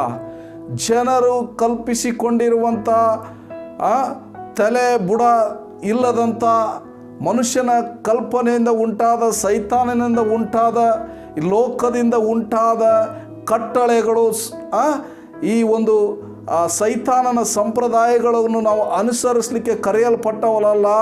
ನಾವು ಪರಲೋಕದ ದೇವರ ಮಾತುಗಳನ್ನು ಅನುಸರಿಸಲಿಕ್ಕೆ ಕರೆಯಲ್ಪಟ್ಟಿದ್ದೇವೆ. ಇವತ್ತು ಅದು ಯಾಕೆ ಅಂದರೆ ದೇವರ ಸ್ಥಾನವನ್ನು ತೆಗೆದುಕೊಂಡಿದೆ. ಲೋಕದ ಆಸೆ, ಸೈತಾನನ ಇಟ್ಟಿರುವಂಥ ಮೂಢನಂಬಿಕೆಗಳು ದೇವರ ಸ್ಥಾನವನ್ನು ತೆಗೆದುಕೊಂಡಿದೆ ಪ್ರಿಯರೇ. ಆದ್ದರಿಂದ ಅದನ್ನು ಅನುಸರಿಸಲಿಕ್ಕೆ ನಮ್ಮನ್ನು ಕರೆದಿಲ್ಲ. ಅದನ್ನು ಬಿಟ್ಟು ನಾವು ದೇವರು ಏನು ಹೇಳ್ತಾನೆ ಅದರ ಅವರು ಆ ಒಂದು ಉದ್ದೇಶಕ್ಕಾಗಿ ನಮ್ಮನ್ನು ಪ್ರತ್ಯೇಕಪಡಿಸಿದ್ದಾನೆ ಎಂಬುದಾಗಿ ನಾವು ಅರ್ಥ ಮಾಡಿಕೊಳ್ಳಬೇಕು. ನಾವು ಅದರಿಂದ ದೂರವಾಗಿರಬೇಕು. ಇಲ್ಲದಿದ್ದರೆ, ನಮ್ಮಲ್ಲಿ ಒಂದು ಪ್ರತ್ಯೇಕತೆ ಇಲ್ಲದಿದ್ದರೆ, ಪ್ರೈಸ್ ಗಾಡ್, ನಾವು ಈ ಲೋಕವನ್ನು ಪರಲೋಕವನ್ನು ಸೇವಿಸಲಿಕ್ಕೆ ಆಗಲ್ಲ. ಒಂದು ಪರಲೋಕವನ್ನು ಸೇವಿಸಬೇಕು, ಇಲ್ಲ ಈ ಲೋಕವನ್ನು ಸೇವಿಸಬೇಕು. 2 ಬಸ್ಸುಗಳಲ್ಲಿ ಹತ್ತಿ ಒಂದು ಊರಿಗೆ ಹೋಗ್ಲಿಕ್ಕೆ ಆಗಲ್ಲ. ಒಂದು ಬಸ್ ಹತ್ತಿ ಒಂದು ಊರಿಗೆ ಹೋಗಲಿಕ್ಕೆ ಸಾಧ್ಯವಾಗ್ತದೆ. 2 ಯಜಮಾನರಿಗೆ ಸೇವೆ ಮಾಡಲಿಕ್ಕೆ ಆಗಲ್ಲ. ಒಬ್ಬನನ್ನು ತಾತ್ಸಾರ ಮಾಡಿ ಇನ್ನೊಬ್ಬರನ್ನು ಪ್ರೀತಿಸ್ತೇವೆ. ಸೊ ಆದ್ದರಿಂದ ಇಲ್ಲಿ ಗಮನಿಸಬೇಕಾದಂಥ ಒಂದು ಅಂಶ, ನಮಗೆ ಒಂದು ಪ್ರತ್ಯೇಕತೆಗೋಸ್ಕರ ದೇವರು ಕರೆದಿದ್ದಾನೆ ಎಂಬುದಾಗಿ ನಾವು ಇಲ್ಲಿ ಅರ್ಥ ಮಾಡಿಕೊಳ್ಳಬೇಕು. ಸೊ ಆದ್ದರಿಂದ ಕರ್ತನಾದ ದೇವರು ಏನು ಹೇಳ್ತಾರೆ, ಯೇಸು ಸ್ವಾಮಿ ಇಲ್ಲಿ ಹೇಳುವಂಥ ಒಂದು ಮಾತು ಏನಂತ ಹೇಳಿದರೆ, ಪ್ರೈಸ್ ಗಾಡ್, ಮಾರ್ಕನು ಬರೆದ ಸುವಾರ್ತೆ 7ನೇ ಅಧ್ಯಾಯ 7ರಿಂದ 9ನೇ ವಚನದಲ್ಲಿ ಇವತ್ತು ಆ ವಾಕ್ಯಗಳು ಯಾರಿಗೆ ಹೇಳಲ್ಪಡ್ತಾ ಇದೆ? ಇಡೀ ಲೋಕದಲ್ಲಿ ಯೇಸುವನ್ನು ಹಿಂಬಾಲಿಸುವಂಥ ಎಲ್ಲರಿಗೂ ಹೇಳಲ್ಪಡ್ತದೆ. ಮತ್ತು ಯಹೂದ್ಯರಿಗೆ, ಫರಿಸಾಯರಿಗೆ ಅಂತ ಹೇಳಬೇಡ್ರಿ, ಅಂತ ಹೇಳುವಂಥ ಬುದ್ಧಿವಂತರು ಇದ್ದಾರೆ. ಒಬ್ಬರಿಗೆ ಹೇಳಿದಾನ ಅಂತ ಹೇಳಿದರೆ ಅದು ಎಲ್ಲರಿಗೂ ಅನ್ವಯಿಸ್ತದೆ. Praise God. ಆದ್ದರಿಂದ ಆ ವಾಕ್ಯವನ್ನು ಓದಿಕೊಳ್ಳೋಣ.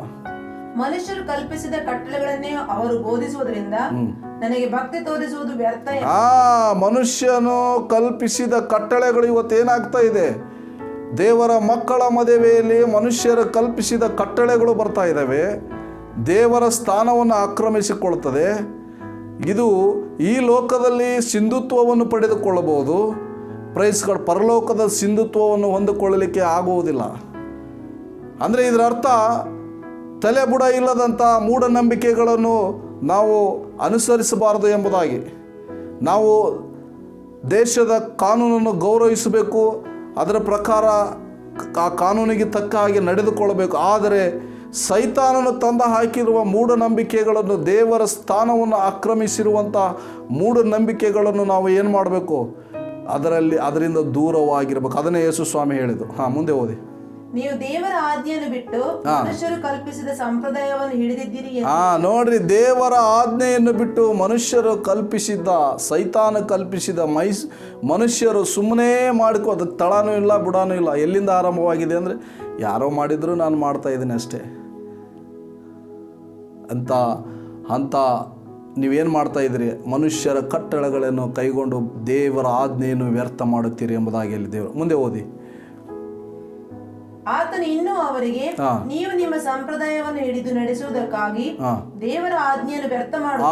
ದೇವರ ಆಜ್ಞೆ ವ್ಯರ್ಥ ಮಾಡಿದರೆ ಯಾರು ವ್ಯರ್ಥ ಮಾಡ್ತಾರೆ? ಅವರೇ ತಮ್ಮನ್ನು ವ್ಯರ್ಥ ಮಾಡಿಕೊಳ್ತಾರೆ.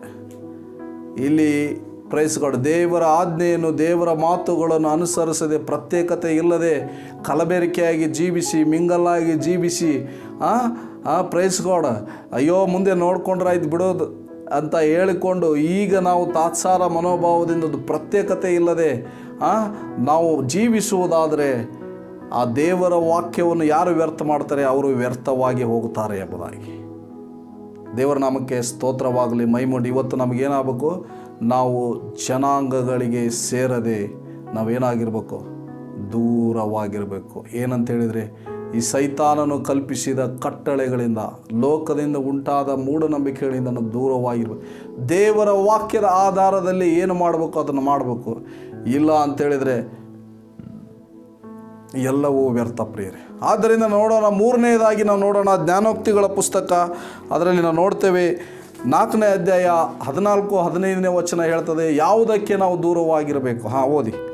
ದುಷ್ಟರ ಮಾರ್ಗದಲ್ಲಿ ಸೇರದಿರು, ಕೆಟ್ಟವರ ದಾರಿಯಲ್ಲಿ ನಡೆಯಬೇಡ, ಅದಕ್ಕೆ ದೂರವಾಗಿರು, ಅದರಲ್ಲಿ ನಡೆಯದೆ ಓರೆ ಆಗು, ಮುಂದೆ ಮುಂದೆ ನಡೆ.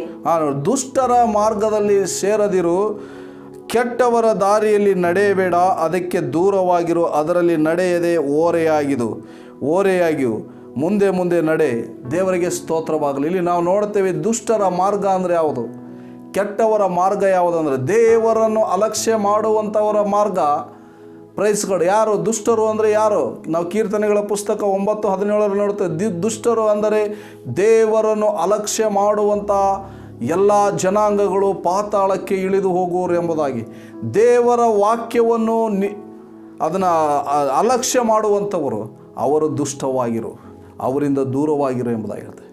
ದೇವರ ವಾಕ್ಯವನ್ನು ಬ್ರೇಕ್ ಮಾಡಿ ನಡೆಯುವಂಥವರು, ದೇವರ ವಾಕ್ಯವನ್ನು ಅಲಕ್ಷ್ಯ ಮಾಡಿ ನಡೆಯುವಂಥವರು, ದೇವರ ನಿಬಂಧನೆಗಳನ್ನು ಅಲಕ್ಷ್ಯ ಮಾಡುವಂಥವರು, ಮೀರಿ ನಡೆಯುವಂಥವರಿಂದ ದೂರವಾಗಿರು ಎಂಬುದಾಗಿ ದೇವರ ವಾಕ್ಯ ಹೇಳ್ತದೆ. ಆದ್ದರಿಂದ ನಾವು 119ನೇ ಕೀರ್ತನೆ 155ನೇ ವಚನದಲ್ಲಿ ನಾವು ನೋಡ್ತೇವೆ. ಅಲ್ಲಿ ಹೇಳ್ತಾನೆ, ನಿನ್ನ ನಿಬಂಧನೆಗಳನ್ನು ಮೀರಿ ನಡೆಯುವ ದುಷ್ಟರಿಗೆ ರಕ್ಷಣೆಯೇ ಇಲ್ಲ ಎಂಬುದಾಗಿ. ಓದಿ ಅದನ್ನು. ನಿನ್ನ ನಿಬಂಧನೆಗಳನ್ನು ಅಲಕ್ಷ್ಯ ಮಾಡುವ ದುಷ್ಟರಿಗೆ ರಕ್ಷಣೆ ಇಲ್ಲ. ನೋಡಿ, ದೇವರ ನಿಬಂಧನೆಗಳನ್ನು ಅಲಕ್ಷ್ಯ ಮಾಡುವರು ದುಷ್ಟರು. ಹಲ್ಲೆಲೂಯಾ. ದೇವರ ನಾಮಕ್ಕೆ ಸ್ತೋತ್ರವಾಗಲಿ. ಇಲ್ಲಿ ಗಮನಿಸಬೇಕು ಪ್ರಿಯರೇ, ದೇವರ ವಾಕ್ಯವನ್ನು ಮೀರಿ ನಡೆಯುವವರ ಜೊತೆ ಇದೀರಾ? ಎಚ್ಚರವಾಗಿರ್ರಿ. ಅಂಥವರಿಂದ ದೂರವಾಗಿರು ಎಂಬುದಾಗಿ ದೇವರ ವಾಕ್ಯ ಹೇಳ್ತದೆ. ಅಂಥವರ ಮಾರ್ಗಗಳಿಂದ ದೂರವಾಗಿರು ಎಂಬುದಾಗಿ ನಮಗೆ ದೇವರ ವಾಕ್ಯ ಎಚ್ಚರಿಸ್ತದೆ. ಅವರಲ್ಲಿ ಸೇರಬೇಡ ಎಂಬುದಾಗಿ ದೇವರ ವಾಕ್ಯ ಎಚ್ಚರಿಸ್ತದೆ. ಯಾಕಂತ ಹೇಳಿದರೆ, ದೇವರು ನಮ್ಮನ್ನು ಕರೆದಿರುವುದು ಒಂದು ಪ್ರತ್ಯೇಕ ಜೀವಿತಕ್ಕಾಗಿ. ಯಾರು ಭಕ್ತರಾಗಿದ್ದಾರೋ ಅವರ ಸಂಗಡ ಇರ್ರಿ, ಯಾರು ನೀತಿಯ ಯೇಸುವಿನ ಶಿಷ್ಯರಾಗಿದ್ದಾರೋ ಅವರ ಸಂಗಡ ಇರ್ರಿ. Praise God. ಅವರು ಕಮ್ಮಿ ಜನ ಇದ್ದರೂ ಪರವಾಗಿಲ್ಲ, ಅವರ ಜೊತೆಗಿರ್ರಿ. ಆದರೆ ದೇವರ ವಾಕ್ಯಗಳನ್ನು ಅಲಕ್ಷ್ಯ ಮಾಡುವಂಥ ದುಷ್ಟರು, ಪ್ರೈಸ್ ಗಾಡ್, ಅನೇಕರಿದ್ದಾರೆ. ಆದರೆ ಅವರಿಂದ ದೂರವಾಗಿರ್ರಿ ಎಂಬುದಾಗಿ ಇಲ್ಲಿ ವಚನದಲ್ಲಿ ನಾವು ನೋಡ್ತೇವೆ. Praise God. ದೇವರ ನಾಮಕ್ಕೆ ಸ್ತೋತ್ರವಾಗಲಿ. ಆದ್ದರಿಂದ ನಾವು ನೋಡ್ತೇವೆ, ನಾವು ಕೀರ್ತನೆಗಳ ಪುಸ್ತಕ 1:1 ನಾವು ನೋಡುವಾಗ ಅಲ್ಲಿ ಇನ್ನೂ ಸ್ಪಷ್ಟವಾಗಿ ನಮಗೆ ಗೊತ್ತಾಗ್ತದೆ ನಾವು ನೀವೆಲ್ಲ ಬಹಳ ಸಲ ಓದಿದಂಥ ಒಂದು ವಾಕ್ಯ. ಅಲ್ಲಿ ಓದಿ ಅದನ್ನು ವಾಕ್ಯನ. ಯಾವನು ದುಷ್ಟರ ಆಲೋಚನೆಯಂತೆ ನಡೆಯದೆ, ಪಾಪಾತ್ಮರ ಮಾರ್ಗದಲ್ಲಿ ನಿಂತುಕೊಳ್ಳದೆ, ಧರ್ಮನಿಂದಕರೊಡನೆ ಕೂತುಕೊಳ್ಳದೆ, ಯೆಹೋವನ ಧರ್ಮಶಾಸ್ತ್ರದಲ್ಲಿ ಆನಂದ ಪಡುವವನಾಗಿ ಅದನ್ನೇ ಹಗಲಿರುಳು ಧ್ಯಾನಿಸುತ್ತಿರುವನು, ಅವನು ಎಷ್ಟೋ ಧನ್ಯನು. ಸಾಕು ನೋಡ್ರಿ, ಯಾವನು ದುಷ್ಟರ ಆಲೋಚನೆಯಂತೆ ನಡೆಯದೆ ಏನು ಮಾಡ್ಬೇಕಂತೆ, ಅವನು ಪಾಪಾತ್ಮರ ಮಾರ್ಗದಲ್ಲಿ ನಿಂತುಕೊಳ್ಳದೆ ಮತ್ತೆ ಧರ್ಮನಿಂದಕರೊಡನೆ ಕೂತುಕೊಳ್ಳದೆ. ನೋಡ್ರಿ, ದುಷ್ಟರ ಆಲೋಚನೆಯಂತೆ ನಡೆಯಬೇಡ. ಪ್ರೈಸ್ಗಳ ವಾಕ್ಯವನ್ನು ಬ್ರೇಕ್ ಮಾಡಿ ದುಷ್ಟನ ಜೊತೆ ಆಲೋಚನೆ ಅಂತ ನಡೆಯಬೇಡ. ಪರವಾಗಿಲ್ಲ, ಮಾಡು, ನಡೀತದೆ ಅಂತ ಹೇಳ್ತಾನಲ್ಲ ದುಷ್ಟ. ವಾಕ್ಯವನ್ನು ಮೀರಿ ನಡೆಯುವಂಥ ದುಷ್ಟನ ಅವನ ಆಲೋಚನೆಯಂತೆ ನಡೆಯಬೇಡ. ಪಾಪಾತ್ಮರ ಮಾರ್ಗದಲ್ಲಿ ಏನು ನಿಂತುಕೊಳ್ಳಬೇಡ. Do not stay with them. ಏನು ಮಾಡಬೇಡ, ಅಂಥವ್ರ ಜೊತೆ ನಿಂತ್ಕೋಬೇಡ. ನಿಂತ್ಕೊಂಡ್ರೆ ನಿನಗೆ ಹತ್ತುತ್ತದೆ. ಅಂದರೆ ಅದರ ಅರ್ಥ you do not mingle with them, ಅಂದರೆ ಅವ್ರ ಜೊತೆ ನೀನು ಸೇರಬೇಡ. Praise God. ಮತ್ತು ಇಲ್ಲಿ ಹೇಳ್ತಾನೆ, ಏನಂತ ಹೇಳ್ತಾನಂತೆ, ಧರ್ಮ ನಿಂದಕರೊಡನೆ ಕೂತುಕೊಳ್ಳದೆ ಅಂತ. ನೋಡ್ರಿ, ಕೂತುಕೊಳ್ಳಬೇಡ ಅಂದರೆ ಅವ್ರ ಮೇಲೆ ವಾಸ ಮಾಡಬೇಡ. ಧರ್ಮ ನಿಂದಕರು ಅಂದ್ರೆ ಏನು? ದೇವರ ವಾಕ್ಯವನ್ನು ಹಗೆ ಮಾಡುವವನೇ, ನೀತಿಯ ಮಾರ್ಗವನ್ನು ಹಗೆ ಮಾಡುವಂಥವ್ರೆ, ಯೇಸುವನ್ನು ಮೀರಿ ನಡೆಯುವಂಥವ್ರೆ, ಯೇಸು ಹಾಕಿಕೊಟ್ಟಂಥ ಆಜ್ಞೆಗಳನ್ನು ಮೀರಿ ನಡೆಯುವವನೇ ಧರ್ಮನಿಂದಕ. ಇನ್ನಾರಿಲ್ಲ. ದೇವರಿಗೆ ಮಹಿಮೆ ಉಂಟಾಗಲಿ. ಅವರ ಜೊತೆ ನಿಂದಿರಬೇಡಿ, ಅವರಿಗೆ ದೂರವಾಗಿರಿ, ಅವರಿಗೆ ಮಿಂಗಲ್ ಆಗಬೇಡ್ರಿ ಎಂಬುದಾಗಿ ನಮಗೆ ದೇವರ ವಾಕ್ಯ ಸ್ಪಷ್ಟವಾಗಿ ಹೇಳ್ತದೆ. ದೇವರಿಗೆ ಸ್ತೋತ್ರವಾಗಲಿ. ಆದ್ದರಿಂದ ನಾವೇನಾಗಿರಬೇಕು? ಇಂಥ ದುಷ್ಟರಿಂದ ದೂರವಾಗಿರಬೇಕು. 4ನೇ ಪಾಯಿಂಟ್ ಮಾಡಿ ನೋಡಿಕೊಳ್ಳೋಣ, ನಾವು ಹೋಗೋಣ. 2 ತಿಮೋತಿ 2:16 ನೋಡುವಾಗ ದೇವರ ವಾಕ್ಯ ಹೇಳ್ತದೆ, ನಾನು ಓದ್ತೇನೆ ಬೇಗನೆ. ಪ್ರಾಪಂಚಿಕವಾದ ಹರಟೆ ಮಾತುಗಳಿಗೆ ದೂರವಾಗಿರು, ಅವುಗಳಿಗೆ ಮನಸ್ಸು ಕೊಡುವವರು ಹೆಚ್ಚಾಗಿ ಭಕ್ತಿಹೀನರಾಗಿರುವರು. ದೇವರಿಗೆ ಸ್ತೋತ್ರವಾಗಲಿ. ಇನ್ನು ಪ್ರಾಪಂಚಿಕವಾದ ಮಾತುಗಳು ಏನಂದರೆ ಟೈಮ್ ಪಾಸ್ಗೆ ಮಾಡುವಂಥ ಮಾತುಗಳು, ಏನಂತೆ ಭಕ್ತಿ ವೃದ್ಧಿ ಮಾಡದೇ ಇರುವಂಥ ಮಾತುಗಳು, ವಾಗ್ವಾದ ಮಾಡುವಂಥ ಮಾತುಗಳು, ವಿತರ್ಕಗಳನ್ನು ಉಂಟು ಮಾಡುವಂಥ ಮಾತುಗಳು, ಪ್ರೈಸ್ಗಳು, ಅಂಥ ಮಾತುಗಳಿಂದ ದೂರವಾಗಿರೋ ನೀವು ಎಂಥವುದಕ್ಕೆ ಹತ್ತಿರವಾಗಿರಬೇಕು. ಭಕ್ತಿಯು ಪರಸ್ಪರ ಭಕ್ತಿ ವೃದ್ಧಿ ಉಂಟು ಮಾಡುವುದಕ್ಕೂ, ಪರಸ್ಪರ ನೀವು ಏನು ಮಾಡ್ತಾರೆ ಕರ್ತನಲ್ಲಿ ಪ್ರಾರ್ಥನೆ ಮಾಡುವುದಕ್ಕೂ, ಭಕ್ತಿ ವೃದ್ಧಿ ಉಂಟು ಮಾಡುವುದಕ್ಕೂ, ಪ್ರಾರ್ಥನೆಯಲ್ಲಿ ಬೆಳೆಯುವುದಕ್ಕೂ, ಕರ್ತನ ವಾಕ್ಯಗಳನ್ನು ಒಬ್ಬರಿಗೊಬ್ಬರು ಹಂಚಿಕೊಳ್ಳುವಂಥವರಾಗಿ, ಪರಸ್ಪರ ನಾವು ಉತ್ತೇಜನ ಪಡಿಸುವಂಥವರಾಗಿ, ಪರಸ್ಪರ ನಾವೇನು ಮಾಡುವಂಥವರಾಗಿ ನಾವು ಈ ಕ್ರಿಸ್ತನಲ್ಲಿ ಬೆಳೆಯುವಂಥ ಒಂದು ಸಂಗಡ ಇರಬೇಕು ಹೊರತು ಪ್ರಾಪಂಚಿಕ ಹರಟೆ ಮಾತುಗಳಾಡುವವರ ಸಂಗಡ ಇರಬಾರದು. ಅಂಥ ಮಾತುಗಳಿಂದ ದೂರವಾಗಿರಬೇಕು, ಅಂಥವರಿಂದಲೂ ದೂರವಾಗಿರಬೇಕು. ದೇವರಿಗೆ ಸ್ತೋತ್ರವಾಗಲಿ. ಆದ್ದರಿಂದ ಇಲ್ಲಿ ನಾವು ನೋಡ್ತೇವೆ, ಪ್ರೈಸ್ ಗಾಡ್, ಅದೇ 2 ತಿಮೋತಿ 2ನೇ ಅಧ್ಯಾಯ 22-25ನೇ ವಚನದಲ್ಲಿ ನಾವು ನೋಡುವಾಗ ದೇವರ ವಾಕ್ಯ ಈಗ ಹೇಳ್ತದೆ, ನೀನು ಯೌವನದ ಇಚ್ಛೆಗಳಿಗೆ ದೂರವಾಗಿರು, ನೀತಿ, ವಿಶ್ವಾಸ, ಪ್ರೀತಿ ಮತ್ತು ಸಮಾಧಾನವನ್ನು ಸಂಪಾದಿಸುವುದಕ್ಕೆ ಶುದ್ಧ ಹೃದಯವುಳ್ಳವರಾಗಿ ಕರ್ತನನ್ನು ಬೇಡಿಕೊಳ್ಳುವವರ ಸಂಗಡ ಪ್ರಯಾಸ ಪಡು. ನೋಡಿ ಮುಂದೆ ಓದಿ. ಮೂಢರ ಬುದ್ಧಿ ಇಲ್ಲದ ವಿಚಾರಗಳು ಜಗಳಗಳಿಗೆ ಕಾರಣವಾಗಿವೆ ಎಂದು ತಿಳಿದು ಅವುಗಳ ಗೊಡವೆಗೆ ಹೋಗಬೇಡ. ಕರ್ತನ ದಾಸನು ಜಗಳವಾಡದೆ ಎಲ್ಲರ ವಿಷಯದಲ್ಲಿ ಸಾಧುವು, ಬೋಧಿಸುವುದರಲ್ಲಿ ಪ್ರವೀಣನು, ಕೇಡನ್ನು ಸವಿಸಿಕೊಳ್ಳುವವನು, ಎದುರಿಸುವವರನ್ನು ನಿಧಾನವಾಗಿ ತಿದ್ದುವವನು ಆಗಿರಬೇಕು. ಒಂದು ವೇಳೆ ದೇವರು ಆ ಎದುರಿಸುವವರ ಮನಸ್ಸನ್ನು ತನ್ನ ಕಡೆಗೆ ತಿರುಗಿಸಿ ಸತ್ಯದ ಜ್ಞಾನವನ್ನು ಅವರಿಗೆ ಕೊಟ್ಟಾನು. ದೇವರಿಗೆ ಸ್ತೋತ್ರವಾಗಲಿ. ನೋಡಿ ಇಲ್ಲಿ ಹೇಳ್ತಾ ಇದ್ದಾನೆ, ಏನಾದ್ರು ನೀನು ಯೌವನದ ಇಚ್ಛೆಗಳಿಗೆ ದೂರವಾಗಿರು. ಯಾವುದು ಯೌವನದ ಇಚ್ಛೆ? ಶರೀರದ ಆಸೆ, ಕಣ್ಣಿನ ಆಸೆ, ಬದುಕು ಬಾಳಿನ ಡಂಬ. Praise God. ಇವತ್ತು ಏನು ಶರೀರದ ಇಚ್ಛೆ, ಶರೀರದ ಕಣ್ಣಿನ ಆಸೆ ಯಾವುದು? 1 ಯೋಹನ 2ನೇ ಅಧ್ಯಾಯದಲ್ಲಿ ನಾವು ನೋಡ್ತೇವೆ, ಶರೀರದ ಆಸೆ, ಕಣ್ಣಿನ ಆಸೆ, ಬದುಕಿ ಬಾಳಿ ಇವ್ಯಾವು ಮೊದಲಾದವುಗಳು ದೇವರಿಂದ ಹುಟ್ಟದೆ, ಇವು ಲೋಕದವುಗಳಿಂದ ಹುಟ್ಟಿದೆ. ಇವ್ಯಾವುದು ದೇವರಿಂದ ಹುಟ್ಟಿಲ್ಲ. ಆದ್ದರಿಂದ ಶರೀರದ ಸ್ವಭಾವದವರು ದೇವರಿಗೆ ಶತ್ರುಗಳಾಗಿದ್ದಾರೆ. ಅವರು ದೇವರಿಗೆ ಮೆಚ್ಚುಗೆ ಆಗಲಾರರು ಎಂಬುದನ್ನು ನೋಡ್ತೇವೆ. ಯೌವನದ ಇಚ್ಛೆಗಳಿಗೆ, ಪ್ರೈಸ್ ಗಾಡ್. ಇವಾಗ ಏನಾಗಿದೆ, ಸಭೆಗಳಲ್ಲಿ ಲವ್ ಮ್ಯಾರೇಜ್ ಬೇರೆ ಬರ್ತಾ ಇದೆ. Love marriage ಮಾಡ್ಕೋತೀಯಾ? ದೇವರೇನು ಹೇಳಿದ್ದಾರೆ? ನೀವೊಂದು ಕಣ್ಣಿನಿಂದ ಒಂದು ಹುಡುಗಿಯನ್ನು ಮೋಹಿಸಿದರೆ ನೀನು ವ್ಯಭಿಚಾರಿಯಾಗಿ ಮತ್ತೆ ಮದುವೆ ಮಾಡ್ಕೊಳ್ಳೋದಾ? Praise God. ನೀ ಪರಲೋಕ ರಾಜ್ಯಕ್ಕೆ ಹೋಗ್ತೀಯಾ? ಹೋಗಲ್ಲ. ಅದರಿಂದ ದೂರವಾಗಿರು. ನೀನು ಮೊದಲು ದೇವರನ್ನು ಪ್ರೀತಿಸು, ಆಮೇಲೆ ನಿನಗೆ ಬೇಕಾದದನ್ನು ದೇವರು ಕೊಡ್ತಾನೆ. Praise God. ಆದ್ದರಿಂದ ಈ ಕಣ್ಣಿನ ಆಸೆ, ಶರೀರದ ಆಸೆ, ಇವುಗಳಿಂದ ದೂರವಾಗಿರು. ದೇವರಿಗೆ ಸ್ತೋತ್ರವಾಗಲಿ. ನಾವು ಇರಬೇಕು, ದೇವರಿಗೆ ಮಹಿಮೆ ಉಂಟಾಗಲಿ. ಆದ್ದರಿಂದ ನಾವಿಲ್ಲಿ ಗಮನಿಸಬೇಕಾದಂಥ ವಿಚಾರ ಇಲ್ಲಿ ನಾವು ಬಹಳ ಇನ್ನೂ ಇದೆ. ನಾನು ಮುಂದೆ ಹೋಗ್ತೇನೆ. ತೀತನಿಗೆ ಬರೆದ ಪತ್ರಿಕೆ 3ನೇ ಅಧ್ಯಾಯ 9-10ನೇ ವಚನದಲ್ಲಿ ನಾವು ನೋಡುವಾಗ ನಾವು ನೋಡ್ತೇವೆ. ಬೇಗನೆ ಓದಿಕೊಂಡು ಮುಂದೆ ಹೋಗೋಣ. ಆದರೆ ಬುದ್ಧಿ ಇಲ್ಲದ ವಿತರ್ಕಗಳಿಗೂ, ನೋಡಿ, ಬುದ್ಧಿ ಇಲ್ಲದ ವಿತರ್ಕಗಳಿಗೆ, ವಂಶಾವಳಿಗಳಿಗೂ, ಜಗಳಗಳಿಗೂ, ಧರ್ಮಶಾಸ್ತ್ರ ವಿಷಯವಾದ ವಾಗ್ವಾದಗಳಿಗೂ ದೂರವಾಗಿರು. ಇವತ್ತು ನೋಡ್ತೇವೆ, ಕೆಲವರು ಹೊಡೆದಾಟ, ಕಚ್ಚಾಟ, ಅವನ ಹಂಗೆ, ಇವನು ಹಿಂಗೆ, ಇವನು ಹಂಗೆ, ಅವನು ಹಾಗೆ ಮಾಡ್ತಾನೆ. ಅಯ್ಯೋ, ನಿಮಗೇನು ಗೊತ್ತಿದೆ ಸತ್ಯ, ಅದನ್ನು ಬೋಧಿಸು. ಇನ್ನೊಬ್ಬನು ಏನು ಮಾಡ್ತಾನೆ ಅವನು ಲೆಕ್ಕ ಕೊಡ್ತಾನೆ. ವಿತರ್ಕಗಳಿಗೆ ದೂರವಾಗಿರು, ವಾಗ್ವಾದಗಳಿಗೆ ದೂರವಾಗಿರು. ಇವೇನು ಮಾಡ್ತಾರೆ? ಹೆಚ್ಚು ಭಕ್ತಿಹೀನತೆಯನ್ನು ಉಂಟು ಮಾಡ್ತದೆ. ಇಲ್ಲಿ ದೇವರ ವಾಕ್ಯ ಏನು ಹೇಳ್ತದೆ? ಧರ್ಮಶಾಸ್ತ್ರ ವಿಷಯವಾದ ವಾಗ್ವಾದಗಳಿಗೆ ದೂರವಾಗಿರು, ಅವು ನಿಷ್ಪ್ರಯೋಜನವು ವ್ಯರ್ಥವಾಗಿದೆ. ಬುದ್ಧಿ ಇಲ್ಲದ ವಿತರ್ಕಗಳು, ವಾದ ಮಾಡೋಕ್ಕೆ ಹೋಗಬೇಡ. Praise God. ಈ ಸತ್ಯವನ್ನು ಹೇಳಿ ಕೈ ಬಿಟ್ಬಿಡು ಅಷ್ಟೇ. ಸತ್ಯ ಮುಂದಿನ ದೇವರು ನೋಡ್ಕೊಳ್ತಾನೆ. ವಾದ ಮಾಡೋಕ್ಕೆ ಹೋಗಬೇಡ. ಹೌದಾದರೆ ಹೌದನ್ನು, ಅಲ್ಲ ಆದರೆ ಅಲ್ಲ ಅನ್ನೋ. ಅದಕ್ಕಿಂತ ಹೆಚ್ಚಿಂದ ಯಾವುದು? ಅದು ಸೈತಾನನಿಂದ ಬಂದಿದ್ದಂತ ಯೇಸು ಹೇಳಿದ್ದಾರೆ. ವಾದ ಮಾಡೋಕ್ಕೆ ಕರೆದಿಲ್ಲ. ಸತ್ಯವನ್ನು ಹೇಳು, ಹೋಗ್ತಾ ಇರ್ಬೇಕಷ್ಟೇ. ಅವ್ರು ಹೇಳೋದು ಹೌದಾದರೆ ಹೌದನ್ನು, ಇಲ್ಲ ಆದರೆ ಇಲ್ಲ ಅನ್ನೋ. ಹೌದು ಅದು ನಿಜ ಇದ್ದರೆ ಹೌದನ್ನು, ಇಲ್ಲ ಅಂದರೆ ಇಲ್ಲ ಅಂತ ಹೇಳ್ಬಿಡು ಅಷ್ಟೇ. ಹೋಗ್ತಾ ಇರಬೇಕು. Praise God. 5ನೇ ವಿಷಯ ನಾವು ನೋಡಿಕೊಳ್ಳೋಣ ಪ್ರಿಯರೇ. 5ನೇ ವಿಷಯ ಯಾವುದಂದರೆ 1 ಯೋಹಾನನ ಪತ್ರಿಕೆ 5ನೇ ಅಧ್ಯಾಯ 21ನೇ ವಚನದಲ್ಲಿ ನಾವು ಓದ್ತೀನಿ. ಸಮಯ ಜಾಸ್ತಿ ತೆಗೆದುಕೊಳ್ಳುವುದಿಲ್ಲ. ಪ್ರಿಯರಾದ ಮಕ್ಕಳೇ, ವಿಗ್ರಹಗಳಿಗೆ ದೂರವಾಗಿರುವಂತೆ ನಿಮ್ಮನ್ನು ಕಾಪಾಡಿಕೊಳ್ಳ್ರಿ. Praise God. ಇಲ್ಲಿ ದೇವರ ನಾಮಕ್ಕೆ ಸ್ತೋತ್ರವಾಗಲಿ. ಇಲ್ಲಿ ಯಾಕೆ ಈ ಮಾತಲ್ಲಿ ಬರೆದು ಬಿಟ್ಟಿದೆ? ಹೃದಯದಲ್ಲಿರುವಂಥ ದೇವರಿಗಿಂತ ಹೆಚ್ಚಾಗಿ ಪ್ರೀತಿ ಮಾಡುವಂಥ ಎಲ್ಲವೂ ವಿಗ್ರಹ ಆರಾಧನೆಯಾಗಿದೆ. ದೇವರಿಗಿಂತ ನೀ ಯಾವುದನ್ನು ಹೆಚ್ಚು ಪ್ರೀತಿ ಮಾಡ್ತೀಯಾ? ಅದು ನಿನ್ನ ಹೃದಯದಲ್ಲಿ ನಿನ್ನ ಜೀವಾತ್ಮಕ್ಕೆ ತಿಳಿದಿದ್ದುಂಟು, ದೇವರಿಗೆ ತಿಳಿದಿದ್ದುಂಟು ಅದು. ಆದರೆ ಇವತ್ತು ಬಿಟ್ಟು ಬಿಡು. ದೇವರಿಗಿಂತ ನೀ ಯಾರನ್ನೇ ಆಗಲಿ, ಯಾವುದೇ ವಸ್ತುವನ್ನಾಗಲಿ, ಯಾವುದೇ ವ್ಯಕ್ತಿಯನ್ನಾಗಲಿ, ಯಾವುದೇ ಶಕ್ತಿಯನ್ನಾಗಲಿ ಪ್ರೀತಿ ಮಾಡಿದರೆ ಅದು ವಿಗ್ರಹ ಆರಾಧನೆ ಆಗಿದೆ. ಅಂಥ ವಿಗ್ರಹ ಆರಾಧಕರು ನರಕದ ಬೆಂಕಿ, 2ನೇ ಆತ್ಮಿಕ ಮರಣವಾದ ಪ್ರೈಸ್ಗಳು ಬೆಂಕಿ ಗಂಧಕಗಳು ಕೆರೆ ಗುರಿಯಾಗ್ತಾರೆ ಎಂಬುದಾಗಿ. ಇವತ್ತು ವಿಗ್ರಹ ಆರಾಧನೆ ಮಾಡಬಾರ್ದು ಭೌತಿಕವಾಗಿ, ಆದರೆ ಹೃದಯದಲ್ಲಿರುವ ವಿಗ್ರಹಗಳನ್ನು ಕೂಡ ತೆಗೆದು ಹಾಕಬೇಕು. ಇಲ್ಲಿ ದೇವರ ವಾಕ್ಯ ಹೇಳ್ತಾರೆ. ಯಾಕಂದರೆ ಪ್ರೈಸ್ ಗಾಡ್, ನಾವು ದೇವರಿಗಿಂತ ಏನನ್ನು ಹೆಚ್ಚಾಗಿ ಪ್ರೀತಿ ಮಾಡ್ತೇವೆ ಅದೆಲ್ಲವೂ ವಿಗ್ರಹ ಆರಾಧನೆ ಆಗಿದೆ. ಅದೆಲ್ಲವೂ ವಿಗ್ರಹ ಆರಾಧನೆ ಆಗಿದೆ. ಅದು ಯಾರೇ ಆಗಿರ್ಬೋದು, ಸ್ವಂತ ಹೆಂಡತಿ ಆಗಿರ್ಬೋದು, ಸ್ವಂತ ಮಕ್ಕಳಾಗಿರ್ಬೋದು, ತಂದೆ ತಾಯಿಗಿರ್ಬೋದು, ಎಲ್ಲರಿಗಿಂತ ಹೆಚ್ಚಾಗಿ ದೇವರನ್ನು ಮೊದಲು ಪ್ರೀತಿಸಬೇಕು. 2ನೇದಾಗಿ ನಿನ್ನ ತಂದೆ ತಾಯಿಯನ್ನು ಸನ್ಮಾನಿಸಬೇಕು.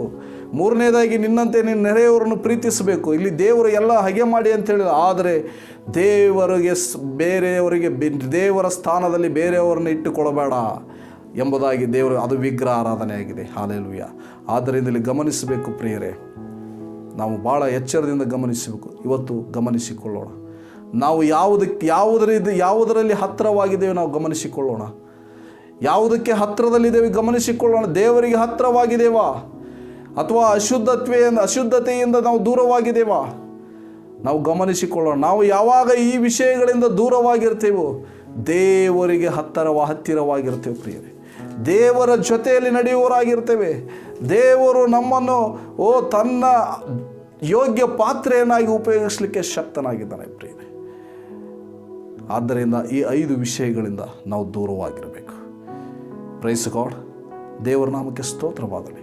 ಈ 5 ವಿಷಯಗಳನ್ನು ನೀವು ಧ್ಯಾನಿಸ್ರಿ. ಇವೆಲ್ಲವುಗಳಿಂದ ನಾವೇನಾಗಬೇಕು? ನಾವು ಇಲ್ಲಿ ಈ ಲೋಕದವರಲ್ಲ, ಪರಲೋಕದವರು. ನಾವು ಮುಂದೆ ಆ ದೇಶಕ್ಕೆ ಹೋಗಲಿಕ್ಕಿರೋರು. ಆ ದೇಶವನ್ನು ಕಳೆದುಕೊಳ್ಳಬಾರ್ದು. ಅದಕ್ಕಾಗಿ ಇಲ್ಲಿ ಆ ದೇಶಕ್ಕೋಸ್ಕರ ನಾವು ಇಲ್ಲಿ ಜೀವಿಸಬೇಕು ಎಂಬುದನ್ನು ನಾವು ಮರೆಯಬಾರ್ದು. ಅದಕ್ಕಾಗಿ ನಾವು ನೋಡ್ತೇವೆ ಥೆಸಲೋನಿಕ ಪತ್ರಿಕೆಯಲ್ಲಿ ನಾವು ನೋಡುವಾಗ, ಭೂ ಸಂಬಂಧವಾದವುಗಳ ಮೇಲೆ ಮನಸ್ಸಿಡಬೇಡ್ರಿ, ಮೇಲಿರುವಂಥವುಗಳ ಮೇಲೆ ಮನಸ್ಸಿಡ್ರಿ ಎಂಬುದಾಗಿ ಕರ್ತನ ವಾಕ್ಯ ಹೇಳುವುದನ್ನು ನಾವು ಗಮನಿಸ್ತೇವೆ. ಈ ಲೋಕದ ಭಾವದವರಾಗಿ ನಡೆಯಬೇಡ್ರಿ, ಪರಲೋಕದ ಭಾವದಾಗಿ ನಡೆಯಿರಿ ಎಂಬುದಾಗಿ ದೇವರ ವಾಕ್ಯ ಹೇಳ್ತದೆ ಪ್ರಿಯರೇ. ಪರಲೋಕ ಭಾವದಾಗಿ ನಡೆಯುವುದಂದರೆ ದೇವರ ವಾಕ್ಯವಾದ ಪ್ರಕಾರವಾಗಿ ನಡೆಯುವುದು, ಜೀವಿಸುವುದೇ ಪರಲೋಕದ ಭಾವದವರಾಗಿದೆ ಪ್ರಿಯರೇ. ಆದರೆ ಇವತ್ತು ನಮ್ಮನ್ನು ನಾವು ಗಮನಿಸಿಕೊಳ್ಳೋಣ. ನಾವು ಇವುಗಳಿಂದ ದೂರವಾಗಿದ್ದೇವಾ? ಇಲ್ಲವಾದರೆ ಇವತ್ತು ನಾವು ತೀರ್ಮಾನ ತೆಗೆದುಕೊಳ್ಳೋಣ. ದೇವರೇ, ನಾವು ಈ ಪಾಪಗಳಿಂದ ದೂರವಾಗಿದ್ದು, ದೇವರೇ ನಿನಗೆ ನಾವು ಹತ್ತಿರವಾಗಬೇಕು, ನಿಮಗೆ ನಾವು ಹತ್ತಿರವಾಗಬೇಕು. ಯಾಕಂದರೆ ನೀವು ನಮ್ಮನ್ನು ಪ್ರಾಣವನ್ನು ಕೊಟ್ಟು ನಮ್ಮನ್ನು ರಕ್ಷಣೆ ಮಾಡಿದ್ದೀರಿ. ಅದರ ಬದಲಿಗೆ ನಾವೇನು ಕೊಡಲಿಕ್ಕೆ ಸಾಧ್ಯ? ನಮ್ಮನ್ನೇ ನಾವು ಕೊಡುತ್ತೇವೆ ಎಂಬುದಾಗಿ ಈ ಸಮಯದಲ್ಲಿ ಸಮರ್ಪಿಸೋಣ, ಪ್ರಾರ್ಥನೆ ಮಾಡಿಕೊಳ್ಳೋಣ. ಪ್ರೀತಿಯುಳ್ಳ ಪರಲೋಕ ತಂದೆಯ ದೇವರೇ, ಹೌದು ಕರ್ತನೆ, ಸಕಲ ಅಶುದ್ಧತ್ವದಿಂದ, ಸಕಲ ನಿನ್ನ ವಾಕ್ಯದಲ್ಲಿ ಹೇಳಿರುವಂಥ ಎಲ್ಲ ಕರ್ತನೆ ಕಾರ್ಯಗಳನ್ನು ಕೈಗೊಂಡು ದೇವರೇ, ಯಾವುದರಿಂದ ದೂರವಿರಬೇಕು, ಯಾವುದಕ್ಕೆ ಹತ್ತಿರವಾಗಿರಬೇಕು ಅದನ್ನು ಕೈಗೊಂಡು ದೇವರೇ ಸ್ತೋತ್ರ. ನಾವು ನಿಮ್ಮನ್ನೇ ದೃಷ್ಟಿಸುವವರಾಗಿ, ನಿಮ್ಮನ್ನೇ ಮೆಚ್ಚಿಸುವವರಾಗಿ ಜೀವಿಸುವುದಕ್ಕೆ ಕೃಪೆ ಕೊಡು. ಪ್ರಾರ್ಥನೆ ಕೇಳಿದ್ದಕ್ಕಾಗಿ ಸ್ತೋತ್ರ. ಪ್ರಾರ್ಥನೆ ಯೇಸು ಕ್ರಿಸ್ತರ ಧನ್ಯನಾಮದಲ್ಲಿ ಬೇಡಿ ಹೊಂದಿದ್ದೇವೆ ಪರಲೋಕದ ಜೀವವುಳ್ಳ ತಂದೆ. ಆಮೇನ್.